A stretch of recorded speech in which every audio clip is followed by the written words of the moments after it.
Dans cette vidéo, on va goûter les spécialités street food japonaises, salées et sucrées, qu'on trouve lors de la période du Nouvel An. Au Japon, pour le Nouvel An, la tradition veut qu'on se rende dans un temple dans les premiers jours de janvier pour effectuer la première prière. Les gens font souvent la queue pendant des heures tellement il y a du monde, et pour nourrir toutes ces personnes, il y a des dizaines de stands de street food qui ouvrent autour des temples. Aujourd'hui, on va aller goûter toute la street food dans la rue que vous voyez derrière moi. Allez, suivez-moi.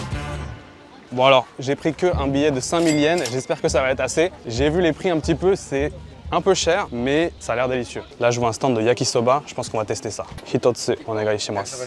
Ouais, donc c'est des nouilles passées sur la poêle, sur une plaque chauffante. C'est un classique de la street food japonaise. Et ici, ça coûte 600 yens. Wow, il y a du vent. On a les baguettes. Et voilà notre première victime, les yakisoba. Ils m'en ont mis une pelletée. Je sais pas si je vais pouvoir finir tout ça. Les yakisoba, c'est vraiment le truc le plus classique dans la street food. Il y en a aussi dans des restaurants. C'est donc les soba, les nouilles japonaises, qui sont passées sur la poêle avec de l'huile, quelques petits légumes. Vous voyez, il y a de la salade, il y a des radis. Franchement, je vais pas pouvoir tout finir, mais on va au moins goûter ça. Itadakimasu. Un truc à noter, c'est que la street food, c'est toujours impossible à manger dans la rue comme ça. Il n'y a pas de table, il n'y a rien. C'est vraiment, il faut se débrouiller quoi. C'est un goût sucré, très huileux. Je pense que c'est pas le truc le plus sain qui existe, mais en ce mois de janvier, pour commencer l'année, il fait un peu froid, ça fait du bien. Vous voyez, souvent il y a ça en accompagnement dans les plats japonais. C'est du radis un peu fluo. Waouh, c'est très très fort. C'est mariné dans du vinaigre, donc c'est un goût de vinaigre assez prononcé, assez fort. Et ça c'est... Ça se mange tout seul. Par contre, si je finis ça, je vais jamais pouvoir manger toute la street food qu'il y a ici. Bon, je vais mettre ça de côté pour l'instant et on va aller tester le reste. Tout de suite, je vois un stand de corn dog. Si vous connaissez pas les corn dogs, si vous connaissez pas les corn dogs, c'est un peu des trucs coréens, je crois. La saucisse avec enrobée de friture. Je sais pas si ça va être spécialement japonais, mais j'ai dit que j'allais tout tester, donc je vais tout tester. Cheese et hitotsu. Onegaishimasu. J'ai pris un truc au fromage, on va voir ce que ça vaut. Bon voilà, j'ai reçu mon corn dog. Ce que je vais faire, c'est que je vais acheter plusieurs trucs dans les stands différents et on va aller s'asseoir sur une table là-bas, comme ça on va manger tout en même temps. Ce sera plus simple que de s'arrêter à chaque fois à chaque stand. Donc je vais acheter 2-3 autres trucs et on va déguster. Là le stand, je vois la plaque devant moi, elle est noire, carbonisée. Hi, konnichiwa. Ikka hitotsu. Elle met une sauce par-dessus, je pense que ça va être pas mal. Konnichiwa. Ippon, onegaishimasu. Hi. Hitotsu, onegaishimasu. Hi. Bon là j'achète plein de trucs différents, il y a tellement de trucs qui a l'air bien. 400 yen. Hi. Ça, je sais pas ce que c'est, ça a l'air d'être un espèce de sandwich à l'omelette. J'achète tout et on va déballer plus tard. Hi, konnichiwa. Sho. Hitotsu. Ici, ils ont des galettes avec un œuf par-dessus. J'ai l'impression d'être de retour en Bretagne. Il y a tellement de nourriture que j'ai envie de tester. Je pourrais pas tout essayer en vrai. J'en ai acheté 5 ou 6 là. On va aller s'asseoir et on va les manger. Mesdames et messieurs, ça nous a pris au moins 20 minutes de tout acheter, mais ça y est, regardez-moi cette table remplie de street food. C'est des trucs que j'ai vus que au Japon, à part le fameux corn dog qui est pas très japonais, mais tout le reste c'est vraiment japonais. Et j'ai très faim, j'ai qu'une hâte là, c'est d'attaquer le repas. Alors, qu'est-ce qu'on a? J'ai acheté ça, c'est très japonais. C'est un poisson grillé directement avec la peau et du sel par-dessus. C'est grillé autour d'un feu et ça donne cet aspect poisson mort.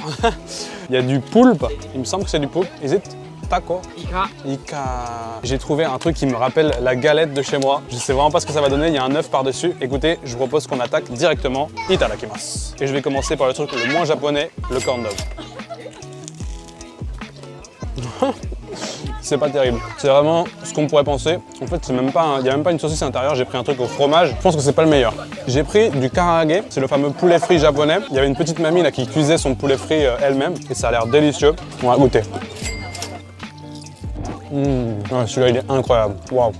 Ça n'a rien à voir avec le corn dog, là il y a vraiment du goût, la saveur. Bon, le poulet est extrêmement gras à l'intérieur, il laisse des bons morceaux de gras dans le poulet. Il y a cette friture qui est, waouh. Je sais pas ce qu'ils utilisent comme huile, mais la friture du poulet karaage a un goût spécial au Japon, qui est vraiment différent du poulet frit qu'on a en France. Franchement c'est bon. Celui qui me fait vraiment peur, je vous avoue, c'est le poisson mort. Il y a la peau qui est encore dessus, j'imagine les entrailles, etc. à l'intérieur, et c'est censé se manger comme ça. Et vous voyez, c'est recouvert d'une pellicule de sel, c'est comme ça qu'ils assaisonnent le poisson.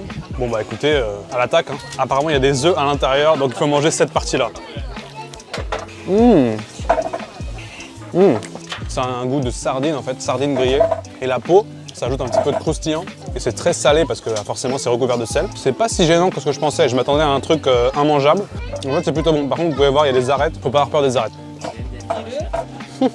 Bon, malheureusement, j'ai pas eu la femelle, donc j'ai pas d'œufs à l'intérieur. Je vais quand même le mettre de côté. Hein. C'est bon, mais c'est pas mon truc préféré. Bon, alors là, j'ai pris un peu tous les plats salés que je pouvais trouver. Mais après, il y a tout un stand sucré avec des fruits confits, des pommes d'amour, etc. Ça, c'est mon préféré. J'ai failli pas le prendre, le karaage. Je suis content de l'avoir pris. Bon, alors, le prochain, c'est ça. Je sais pas vraiment ce que c'est. J'ai l'impression que c'est un espèce de pancake géant. Peut-être fourré à l'intérieur, j'en ai aucune idée. Je sais même pas comment ça se mange. Oh, c'est énorme. Regardez-moi ça. C'est encore chaud. Écoutez, je vais croquer, on va voir ce qu'il y a à l'intérieur.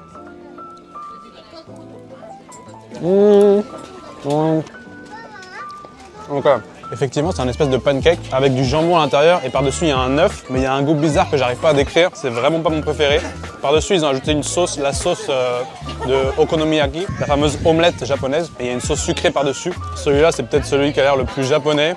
Un poulpe sur une brochette. Je suis pas très fan de poulpe en général, mais on va tester celui-là. Le bébé qui pleure à côté. Je crois qu'il aimerait bien manger ça aussi. C'est bon, c'est un petit goût de grillé. Franchement, les poulpes, on aime ou on n'aime pas, mais c'est la forme qui est marrant quand même. Bon, on m'a amené une deuxième brochette de poisson, et celui-là, c'est une femelle. Vous pouvez voir, il y a des œufs à l'intérieur, et apparemment, c'est bon. Ok, je vais essayer. Ouais, c'est bien meilleur. Vous faites pas avoir si vous essayez les poissons grillés. Il faut prendre la femelle, pas le mâle. Et voici le dernier qu'on a pris en salé. J'ai l'impression que c'est une espèce de galette avec un œuf par-dessus. Mais à mon avis, c'est pas fait de la même façon. Je vois qu'il y a du chou à l'intérieur. Je sais pas si vous pouvez bien voir. Je sais même pas comment ça se mange parce qu'on a ni fourchette ni couteau. Il y a même une tranche de bacon par-dessus. Bon, toute cette nourriture de rue comme ça, c'est souvent avec beaucoup de mayonnaise et de la sauce par-dessus, donc c'est pas très sain. Et au final, ça se ressemble un peu tout, tu vois. Le goût commence à se mélanger entre les yakisoba, l'espèce de gaufres qui ont tous un peu la même sauce. J'ai plus d'espoir en celui-là. J'espère qu'il va être un peu meilleur, qu'il va relever le niveau. Parce que pour l'instant, mon préféré, c'était les karaage. On attaque. C'est meilleur que l'autre gaufre un peu approximative. C'est une espèce d'okonomiyaki, moitié crêpe pancake avec des légumes à l'intérieur. Est-ce que ça ressemble à une galette? Pas vraiment, ça ressemble plus à une crêpe avec des ingrédients salés à l'intérieur. Et surtout, il y a l'œuf par-dessus et j'ai envie de le casser. Oh yes. Voilà, là, ça va être bon. Il y a même une petite tranche de bacon. Ok, je vais tester la bouchée ultime. Je m'en vais partout. Ok, là, c'est délicieux.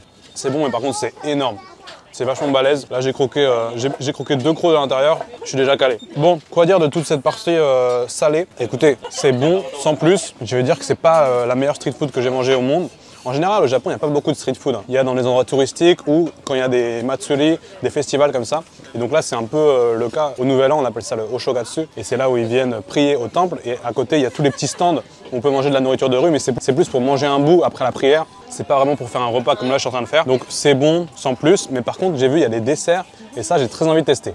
Ok, c'est l'heure du dessert et il y a un truc que j'ai repéré depuis tout à l'heure. Regardez-moi ça, des bananes au chocolat. Should we take one or two? You want some? Konnichiwa. Kuro hitotsu, shiro hitotsu. Ya, arigatou gozaimasu. Et voilà les bananes au chocolat. On en a une au chocolat blanc, une au chocolat noir. Et c'est pas fini, il y a un autre dessert que je vais essayer. Let's go try the next one. Strawberry. You want to buy the apple? Ok. Konnichiwa. Ringo hitotsu, ichigo hitotsu. Domo. Et voilà, le combo parfait avec les bananes, la pomme d'amour et les fraises. Fraises d'amour? Je ne sais pas si c'est la même chose. C'est la pomme entourée de sucre et c'est pareil pour les fraises. Et voici mon dessert de street food, la banane au chocolat et les fraises d'amour. Je vais commencer par la banane, ça a l'air juste délicieux. Moi j'adore la banane, j'adore le chocolat. Je vois pas pourquoi ce serait pas bon, on va goûter. Je sais même pas quoi vous dire, c'est juste une banane et du chocolat, mais c'est trop bon. Waouh! Il y a tellement de vent ici. Bon, en vrai, c'est super bon. 300 yens, donc à peu près 2 €. Et la fraise, ça, c'était un peu plus cher, 400 yens. Enrobé de sucre. J'ai peur que ce soit beaucoup trop sucré, mais on va goûter. C'est la première fois que je mange ça. C'est incroyable. Mais je pense qu'on en a aussi en France. Hein. À mon avis, dans les fêtes foraines et tout, on doit en trouver des trucs comme ça. Il y a la forme de la fraise qui est encore sur le bâton. Ça, c'est trop bon. Je me régale. Voilà. Qu'est-ce qu'on peut dire sur la street food ici au Japon pour le Nouvel An? Franchement, je vais pas vous mentir, je m'attendais à un truc un peu mieux. C'était bon, mais sans plus. Il y avait des trucs qui étaient même un peu moyens. Après, les sucrés, c'est dur de rater le sucré. Mais c'est marrant. Je crois que c'est la première fois que je mangeais vraiment de la street food au Japon. Donc j'ai pu découvrir. J'espère que vous avez découvert quelque chose avec moi. J'espère que la vidéo vous aura plu. Moi, je vous dis à très vite pour une nouvelle dégustation ici au Japon. Et d'ici là, portez-vous bien. Ciao!